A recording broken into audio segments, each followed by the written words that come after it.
Ahojte, ja som Veronika a toto je Natália.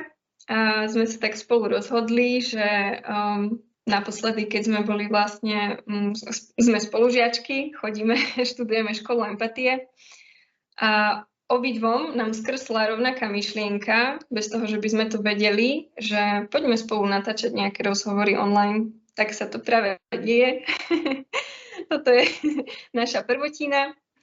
Tak dúfam, že vám to niečo dá a že bude to pre vás inšpiratívne. Tak na začiatok mám otázku pre Naty. Chcela by som sa ťa opýtať, že ako si sa vlastne dostala ku psychofonetike, to je vlastne metóda, ktorú študujeme, a tiež, že čo je tvojim zámerom, prečo si sa vlastne rozhodla natáčať tieto rozhovory. Ahojte, ďakujem Veronika.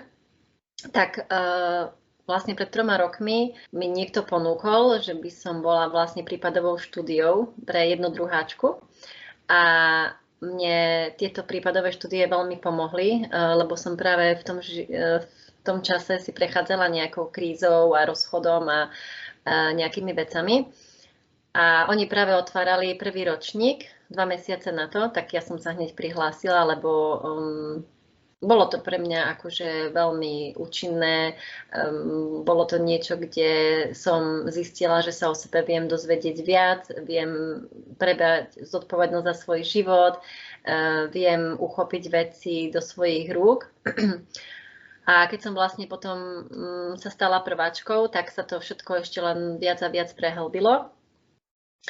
A čo je môjim takým zámerom, tak v podstate život, ktorý žijem každý deň, psychofonetika mi pomáha v bežnom živote s reakciami so svojou dcerou a vlastne vidím, že keď človek vie pomôcť sebe, vie pomôcť potom aj druhým. A mám pocit, že konečne začínam naplno žiť nejaké to moje poslanie, síce ešte len nejakým krôčikom. A to by som vlastne chcela naďalej pokračovať a byť tu aj pre seba, aj pre druhých. A ako to máš ty, Veronika? Tak ja som sa ku psychofonetike dostala cez časopis Vitalita, ktorý som čítala pravidelne dlhé roky. A vlastne Jehuda Tagar tam dával svoje články a úplne mi to prišlo, že wow, že to dáva hlavu a petu, že chcela by som to vyskúšať aj prakticky. A vlastne tak ja bývam pod Tatrami, takže v Prešove mal taký workshop, na ktorý som sa vlastne prihlásila. A úplne ma to očarilo, že naozaj to bola metóda, ktorú som dlho hľadala. Predtým teda som robila masáže. A počas masírovania sa častokrát mi ľudia zverovali so svojimi nejakými osobnými problémami. A ja som sa veľakrát cítila bezmocná, že im neviem s tým pomôcť, aj keď som veľmi chcela a cítila som tú ťaž, ktorú oni v sebe nesú. No napriek tomu vlastne som nevedela im nejako pomôcť, iba som im povedala nejaké povzbudzujúce slova, ale sama som vedela, že to není dostatočné. Čiže sa to vlastne táto moja frustrácia z toho, že chcem pomôcť, ale neviem ako, spojila s týmto, že som objavila nejaký nástroj, metódu, ktorú som sa mohla naučiť. Čo bolo super, že vlastne som nemusela mať žiadne predošlé skúsenosti s psychológiou alebo nejakú vysokú školu alebo niečo, že naozaj tento kurz je otvorený pre laikov v podstate. Ale napriek tomu je veľmi účinný a vnímam, že aj keď som nemala predošlé skúsenosti nejaké hlboké s nejakými terapiami s ľuďmi, tak mi to prišlo, že vlastne mi to naozaj dalo veľmi, veľmi účinný nástroj a že už teraz vnímam, že dokážem pomáhať aj tým iným ľuďom. Najprv som prvý ročník samozrejme pomáhala samej sebe, riešila si nejaké témy a to je samozrejme stály proces, neustály, hej, že není to, že som si poriešila celú seba a teraz už riešim iba iných ľudí, že stále so sebou pracujem a zlepšujem sa a snažím sa aj vo vzťahoch byť viac autentická, hlbšie prejavovať to, čo chcem prejaviť a takisto vnímať toho človeka skutočne v jeho celistvosti. Čiže takto moja cesta ku psychofonetike a zámer vlastne týchto našich rozhovorov je taký, že by som chcela inšpirovať iných ľudí a možno aj tak akože vniesť nejaké praktické tipy alebo zručnosti do života, lebo vnímam, že na sociálnych médiách je toho veľa a že mňa najviac oslovujú vždy nejaké praktické veci, ktoré tam postretnem, či už je to nejaký dobrý recept alebo nejaký dobrý cvik a toto je ďalšia sféra, v ktorej sa dá byť aj prakticky, nielen teoreticky. To ešte možno presne by som doplnila, že s tou psychofonetikou je to tak, že tam vlastne dostaneš tú domácu úlohu a tu potom aplikuješ v bežnom živote. Čiže presne tak, jak v tom prvom ročníku sme sa naučili, mne toto dávalo zmysel, hej, že nielen prídeš na nejaké sedenie, tam sa vyrozprávaš a niečo sa udeje alebo neudeje, ale to, že som išla potom do života a musela som, lebo ma to prinútilo proste použiť to, čo som sa naučila, alebo prevziať zodpovednosť. A tak, jak si presne povedala, že to neznamená, že my už nič neriešime, hej. Aj napríklad teraz budem autentická, len urobiť to video, hej, je to jasné, že pre mňa nejaký stres, lebo je tam nejaká projekcia a nejaká hanba, akože ohľadne publika, ale chceli by sme to, viem, že s Veronikou spolu mať, aby to bolo autentické. Nebudeme sa tu hrať na nejaké tieto dôležité teórie. Čiže presne ľudia si často myslia, že ty už si nejaký kancelor, že všetko máš poriešené, vyriešené. Na jednej strane je sa nezamotať v tom, aby človek stále sa hrabal v nejakých problémoch a na druhej strane prevziať zodpovednosť, keď niečo v živote príde, udeje sa, tak sa vieme na seba pozrieť, že čo je potreba ďalej urobiť alebo neurobiť. Príde ti to také, Veronika, tiež ako, že to je také nejaké tvoje poslanie, alebo... Určite, ako ja som sa v tom úplne uvidela, že naozaj je to niečo, že vnímala som pri tých masážach konkrétne, že to bolo také, že síce som nejakým spôsobom pomohla tým ľuďom, ale iba na chvíľu, že vlastne aj tak potom od mesiac, o týždeň, dva, to je jedno, proste prišli naspäť a zase s tým istým problémom a že som sa cítila taká, že vlastne na chvíľku im síce pomôžem, ale potom vlastne ten problém aj tak pretrváva a že pokiaľ sa nejde do tej príčiny, tak aj tak tá pomoc je veľmi akože slabá, by som to nazvala.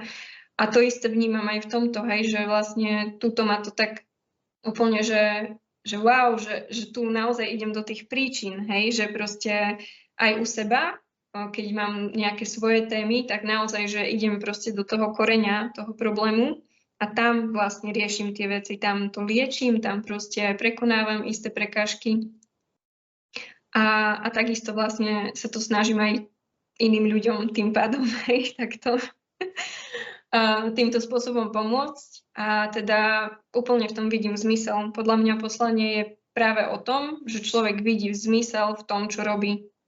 Hej? A že není to len čisto niečo samoučelné, hej? Že proste ja idem robiť niečo, lebo ma to baví a neriešim, že či to má nejaký zmysel aj pre iných ľudí, ale že pre mňa naozaj poslanie je to, že zahrňam tam aj ten celok, tú spoločnosť, v ktorej som. Ty to máš ako na ty? Vnímaš, že je to niečo tvoje? Ja to vnímam hlavne tak, ako ty si tiež spomínala, že ľudia sa ti zverovali, že mne sa od malička tiež stále ľudia zverovali.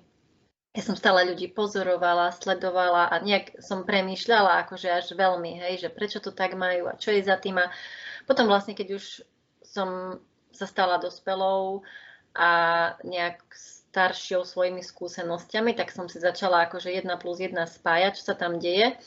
A keď som začala chodiť do školy, tak jasne tam už aj cez tie skúsenosti, aj cez tú prax mi to všetko dávalo zmysel. A vlastne tak, jak presne, jak Jehuda hovorí, hej, že na konci sedenia sa stále cítim naplnená. Hej, keď človek ide do práce, častokrát je, že unavený a nechce sa mu tam ísť, sťažuje sa. Napríklad s klientami to je úplne inak. Hej, to sa cítiš nabudený a pomohol si niekomu. Čiže vlastne vnímam, hej, že to je moje poslanie, lebo viem, že ma to vyživuje zvnútra. Aj teraz vlastne, ak sme sa bavili ešte pred nahrávkou, že tým, že my ideme niečo tvoriť, kde môžeme rásť, kde sa môžeme zlepšovať, lebo verím, že naše videá budú stále lepšie a lepšie, tak že to je vlastne to, čo mňa naplňa, že cítim sa vyživená, že môžem tvoriť, môžem tu byť pre druhých, môžem byť inšpiráciou, vieme pomôcť svetu aj len tým, že to neznamená, že sa musí hneď liečiť, ale že niečo si z toho vezmu, možno maličkú vec doma urobia dnes inak alebo so svojimi známymi. Čiže mám to tak hej, veľmi podobne ako ty.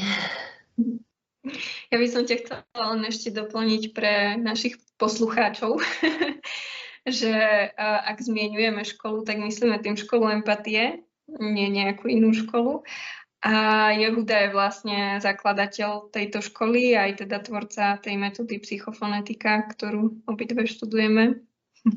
Áno.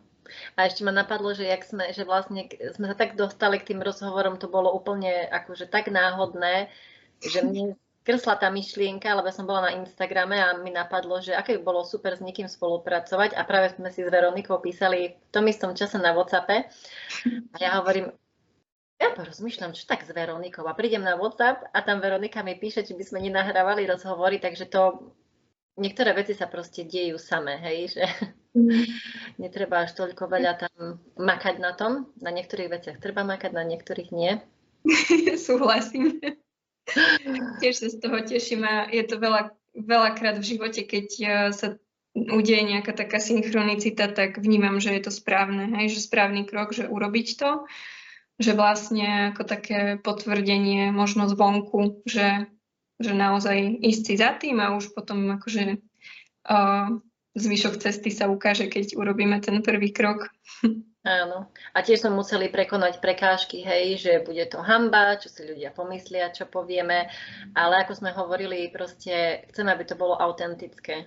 Nechceme priniesť nejakú teóriu, chceme tu priniesť vlastne život, naše skúsenosti, čo my sme zažili, prežili a aby to bolo fakt akože o živote. Aby to nebolo nič nejaké extra naučené, nič si nečítame, nič si extra nepripravujeme, ale chceme zostať akože v tej autenticite. Presne, hej. Hej, to som aj ja mala veľa takých myšlienok, že už je toho toľko na internete, že čo ja tu budem akože hovoriť ešte, ale je pravda, že až tak veľa autenticity na tom internete nie je. A keď je, tak väčšinou je to niečo negatívne, že sú tam nejaké hádky v komentároch a tak ďalej, tak to síce je autentické, ale zase neslúži to veľmi ľudskému vývoju. Ak sa v tom človek zatočí, takže áno, teším sa z toho veľmi a tiež mám presne tento zámer, že ostať autentická a naozaj, že prinášať to, čo skutočne žijem, nie nejaké teórie, o ktorých vlastne aj tak veľa neviem z praktických hľadisk. Vieš, že to mám presne tak sama, že keď ja aj niekoho sledujem alebo niekoho nového followujem, tak ja sa stále tiež pozerám, že čím si ten človek akože prešiel, čo zažil, lebo ako hovoríš presne, je strašne veľa tam tých rôznych ponúk, hej, na dokonalosť, na Boh vie čo, ale málo kto sa dokáže naozaj otvoriť a málo kto naozaj dokáže byť, by som povedala, zraniteľný a to chýba podľa mňa, lebo o tom je život, že vlastne toto je náš život. Čo vieme, kto sme skutočne aj medzi rodinou, medzi kamarátmi, hej, nielen to, čím sa tvárim, že som na sociálnych médiách, čiže to bolo aj našim takým zámerom s Veronikou, proste, že byť tu a tak sme také, aké sme. Hej, ja to vnímam, že je to tiež obrovský akt odvahy ukázať tú zraniteľnosť, lebo tá autenticita je spojená priamo s tou zraniteľnosťou, nedá sa to oddeliť. A naozaj, že vojsť do toho s tým vedomím, že jednoducho, áno, som som v tomto stave a som s tým OK. Že Lebo nebudem sa tu teraz zakrývať s nejakými maskami falošnými, len aby sa niekto nedotkol môjho bolestivého miestočka. Áno. A práve väčšinou, keď si dovolíme vojsť do tej zraniteľnosti, tak tam vlastne za tým sa potom skrýva tá sila, hej. Lebo aj to, že tu teraz robíme to video a je to pre mňa zraniteľné, hej, akože, alebo môže to byť zraniteľné časom, hociakým spôsobom, ale vravím si, že to je to, čo ma posilní. Či ma to už posilní tak, že sa zlepším a sa na to pozriem, či ma to posilní tým, že som si odvážila do toho vstúpiť a vlastne ísť s kožou na trh. To sa ešte uvidí, ale každopádne, jak si povedala, je to akt odvahy. A ešte tak sme chceli s Veronikou, tak sme rozmýšľali, že vlastne na konci každého nášho toho takého videjka by sme možno dali nejaké cvičenie ľuďom, aby si mohli niečo skúsiť, niečo zažiť, niečo možno napísať, možno precítiť. A dnes sme sa zhodli, že skúste si tak uvedomiť, kedy naposledy ste sa cítili naozaj napríklad vypočutí. Hej, vypočutí buď rodinou, známym, alebo možno, ja neviem, nejakou predavačkou v obchode. Skúste si uvedomiť, že aké pocity vám to prinieslo, čo vám to dalo. A potom zase si uvedomiť, kedy ste sa cítili práve, že nevypočutí, lebo častokrát sa stretávame s tým, hej, že kamoška nás nechce vypočuť, rodina nás nechce vypočuť. Ešte tá kamoška možno aj hej, ale často nám aj bude kýdať. Ale tá rodina väčšinou sa stretávame s tým, že sa cítime nepochopení. Takže skúste si tak možno urobiť také malé cvičenie, že chvíľočku si nájsť pre seba čas a uvedomiť si, možno si spísať nejaké plusy, kedy ste sa cítili pochopení, kým a kde, v akej situácii a potom ten opak, kedy sa vám to naopak nestalo, lebo tam sa potom tiež viete o sebe dozvedieť nejaké nové veci. Ja by som ešte chcela doplniť k tomu, že zamerať sa hlavne na to, že čím to bolo. Hej, že som sa cítil pochopený, nepochopený, že čo ten človek robil alebo nerobil v danej situácii a aký to malo potom na mňa účinok. Áno. Hej, lebo to veľakrát potom spúšťa rôzne pocity, reakcie. Presne. Tak vám ďakujeme a kľudne, keď budete mať nejaký koment alebo nejakú správu, kľudne sa nám môžete ozvať. Alebo nejakú otázku, alebo vzhľadom k tomu cvičeniu, alebo necvičeniu, alebo k našmu videu, tak kľudne nám viete ozvať mne alebo Veronike. Ďakujeme za pozeranie. Ďakujeme.